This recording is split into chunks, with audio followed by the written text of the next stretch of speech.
Jamel, tu comprends ce que je veux dire? Si on commence à pas faire de dessin pour pas choquer les musulmans. Vivons dans un monde qu'on peut critiquer, qui est le monde de la dérision. Vous le savez bien, et dans les médias, je dirais le monde de la dérision, on se moque de tout. Le fait que ça se fasse me satisfait. Parce que ça veut dire que nous avons, qu'on est libre. Peu à peu. Il faut qu'on soit beaucoup plus sage que ça, qu'on rentre pas dans ces provocations. Et c'est pour ça que... C'est l'autocensure, ça. Non, pour moi, c'est de l'autocensure. C'est la fin de la liberté d'expression. Pour moi, la liberté d'expression, la liberté d'expression et le respect font partie, sont mariés ensemble. Moi, je suis pour la liberté d'expression.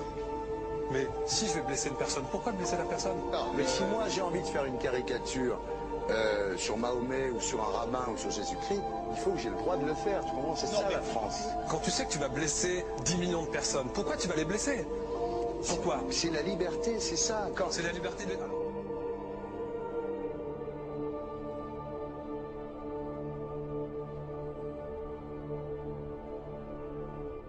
Non mais vous ne pensez pas que c'était à vous de vous excuser, non? En disant le sketch n'était pas très drôle, je suis désolé si j'ai blessé des gens, voilà, excusez-moi, voilà, c'est une connerie, c'est mon travail. Mais vous ne referiez pas le même sketch quand même? Mais le spectacle que je fais reprend en grande partie les lignes de ce sketch. Mais il y a un truc que je ne comprends pas sur cette affaire, c'est qu'à aucun moment vous avez senti le besoin de vous excuser et que vous en avez rajouté. C'est tellement surprenant, c'est tellement inadmissible que j'en suis choqué. Où on peut parler, on peut s'exprimer. Et là, pourquoi tout d'un coup, sur un sujet, on ne pourrait pas s'exprimer? Vous savez bien pourquoi on ne peut pas s'exprimer? Pourquoi? Parce que dans ce pays, on a envoyé pendant la guerre des juifs dans des chambres à gaz et que ça crée un petit problème quand même. Vous voyez ce que je veux dire? Dans ce pays, on a envoyé pendant 400 ans des centaines de millions de Noirs, il y a eu 400 ans d'esclavage, et pourtant ça n'a pas empêché Michel Lett de faire un sketch qui m'a fait marrer, où il faisait un noir, et à la fin il faisait un singe, et en parlant des narines, en parlant des lunettes. En tout cas, lui, il n'a pas été interdit d'exercer son travail, il a même eu la Légion d'honneur. Quelqu'un qui a toute sa famille qui a été exterminée dans un camp de concentration et qui voit quelqu'un à la télé qui dit Israël, vous vous rendez compte? Je sais pas. Mais on peut pas. Il y a des moments où même si on connaît les gens, même si on les a invités, on leur...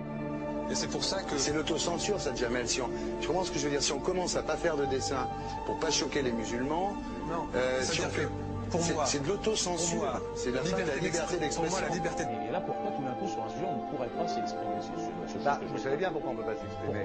Parce que dans ce pays, on a envoyé pendant la guerre des juifs dans des chambres à gaz et que... Deux poids, deux mesures. La liberté pour tout le monde.